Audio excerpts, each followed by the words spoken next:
तुम्हाला काय वाटतं माहिती आहे का, की व्लॉगिंगला सोपी आहे आणि तुम्ही जे मोठ्या मोठ्या व्लॉगरचं बनवून आमचं बघून तुम्ही जे व्लॉगिंग चालू केली, त्याच्यामध्ये तुम्ही काय करताय, चुकताय त्याच्यामध्ये. तुम्ही इकडे गेलो, तिकडे गेलो. तुम्ही मोठ्या मोठ्या व्लॉगरचे व्हिडिओ बघा. आमच्या प्रत्येक व्हिडिओमध्ये कंटेंट असतं. काही ना काही कंटेंट टाकत असतो. आता तुम्ही जशी चालू केली ना, तशीच आम्ही पण चालू केली होती. पण आता हे जे मी तुम्हाला सांगतोय, याने तुम्ही 1 नंबरच्या पायरीवर जर असाल ना, तुम्ही डायरेक्ट 10 नंबरच्या पायरीवर जाशाल.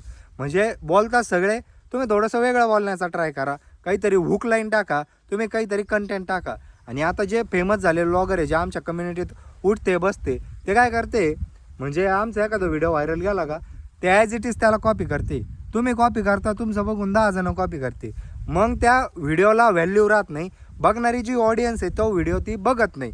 तर कॉपी करू नका. म्हणजे तुम्हाला 2 दिवस मिळून 3 दिवस मिळून एखादा नवीन जर व्हिडिओ सुचत नसेल तर मग नका करू ना. आपण इथं आलो, आपण आपलं स्वतःचं अस्तित्व निर्माण करायला, स्वतःची ओळख निर्माण करायला. आपण एवढे लाचार नाही की कोणाचा डायलॉग कॉपी करायचा किंवा कोणाचं कंटेंट कॉपी करायचं.